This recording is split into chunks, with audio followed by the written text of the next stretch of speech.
Hello everybody, and welcome to another episode of AMA Air. I'm Chris Savage. And I'm Erin Dobbs. Coming up today, we'll tell you about one aspect of model aviation that you may never have witnessed in person. And we'll also tell you about this year's National Model Aviation Day. But as always, let's get started with some news from around the hobby. The largest FPV event in history has just wrapped up its 5-day-long stretch at the International Air Modeling Center. The MultiGP Wright International Open spread 8 tracks over the 1,100 acres of the IAC and brought more than 200 FPV pilots on site for a week of competition, camaraderie, and fun. Specific tracks for rookie pilots, world-class pilots, and freestyle pilots were just a few of the big attractions. The next national event for MultiGP will be the 2017 Drone Racing Championships in Reno, Nevada, coming up September 13th through the 17th. A renewed effort to answer one of Canada's aviation mysteries began last month.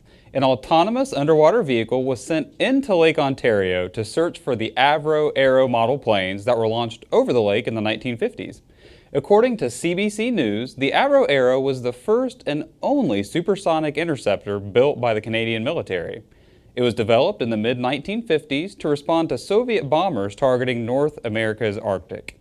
In 1959, the program was abruptly canceled and the 5 airplanes were destroyed.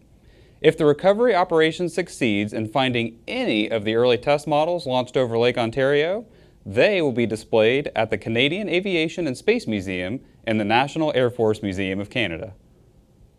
If you are flying SUAS within 5 miles of an airport, you know you must notify the airport's control tower. But Edwards Air Force Base in California has come up with a different solution. Officials at the base have set up a personal small UAS area where people can fly without having to receive individual permission from the control tower. Flyers must stay within the marked boundaries and follow all the rules. Thomas Llewellyn, an SUAS enthusiast with the 418th Flight Test Squadron, is pleased with the new area, saying, "I think opening an area to fly on base legitimizes the hobby. There's a lot of negative press regarding SUASs, but there are a lot of people who just enjoy flying them and obey the regulations."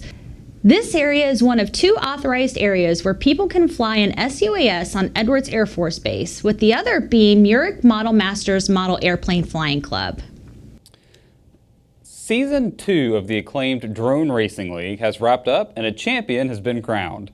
16 pilots began the season, and in the end, Jordan Timken took home his 2nd DRL title in a season that saw competitors competing everywhere from Atlanta to Boston to Munich and even London. DRL has done exactly what it went out to do, right? Which is go and prove that it's exciting and that it can be a legitimate sport. And that's the goal, and I think they really hit the goal on that.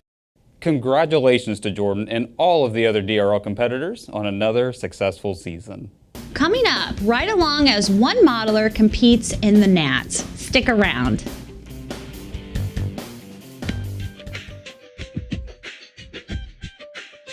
Your AMA membership allows you to plug into our community of more than 2,400 clubs.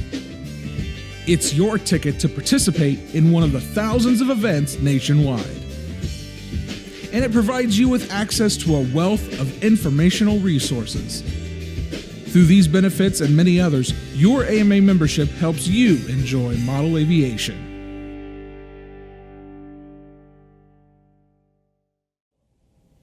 If you were near headquarters in Muncie last month and saw some people riding around in a convertible with the top down, looking up at the sky while holding a transmitter, then you probably witnessed the Cross Country Soaring Gnats. Take a look as one pilot talks you through his flight and hear what's so intriguing about soaring. I've been doing this since I was a kid. I don't know why, but I've always felt compelled to build model gliders. First we had to get the plane up real high in anticipation to go out on the course, because we don't want to waste our time jumping in the car if the plane's not high. And then we jumped in the car. Right. Got the plane, you got the plane. Yeah, got the plane. Ready to go to the end of the road? Yeah, sounds good. And went down the road a little bit,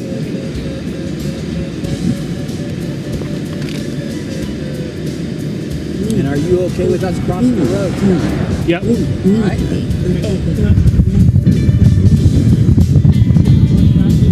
Definitely no slower. Keep going, keep going, keep going. 5, down 5, like a... Up 10. We're in sync, and I gotta push through. Caught a couple thermals, but probably we rushed it a little bit. Probably should have stopped and stayed for some lift there. I think it was about the 1 or 2 mile mark. Still in speed mode, still trying to find something. Stop sign going up.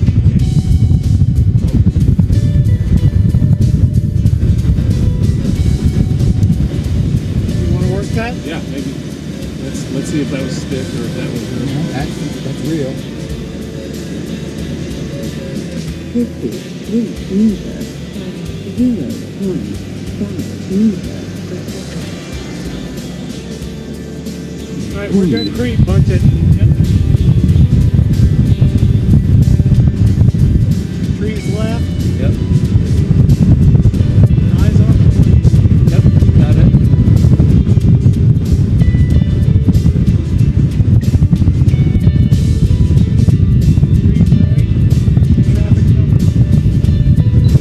Keep going. Unless you want me to land here? No. All right. I want you a thermal here. Yeah, they're still. All right. Big bean field, is this the big farm? Yeah. Tonight? 0.5 meters. All right. Big bean field. Just stop. Tom, open the door and I'll get out. 50 meters. 0.1 meter.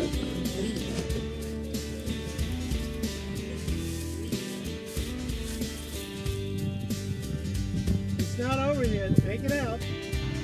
And then as we went along, you saw that we got a little bit low there.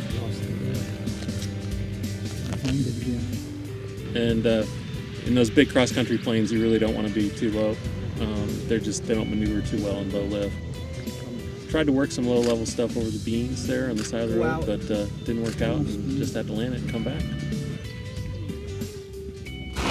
It's just such a fun challenge because every day is different, the weather's different, and every plane's different, every field's different, and it's always just fun to just try to fly around and kind of use what's there in nature to keep those planes up. Every journey starts somewhere. Our journey begins with imagination. And imagination can take us anywhere.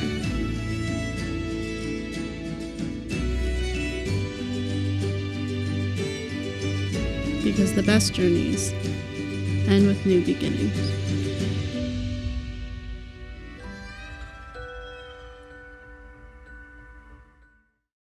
This past weekend was the national celebration of Model Aviation Day. Thousands of pilots across the country celebrated by joining their clubs and inviting the local community to show what model aviation is all about. Money was also raised for charity at some of these events. Some of the charities include the AMA Foundation, Disabled American Veterans, Wounded Warrior Project, and Children's Miracle Network. How'd you like playing with the airplane? Great. Is it fun? Should we get one? Really Yeah. fun. We should get one. Yes. Thanks go out to Hobby King and Ready Made RC for their sponsorship of National Model Aviation Day. If you've been watching the show, you know that Generations of Flight is all about showcasing model aircraft enthusiasts and their love for the hobby. And we are excited to announce that the Generations of Flight campaign is a finalist for a PR News Platinum Award in the website marketing category. Your participation is what makes the campaign successful, so be sure to visit generationsofflight.com. That's all we have for this episode of AMA Air. If you have a story you think we should have on the show, please visit air.modelaircraft.org and tell us about it by sending us an airmail. And if you're not already a member of the AMA, visit modelaircraft.org and sign up today. We'll see you next time, everybody. But for now, it's time to get flying.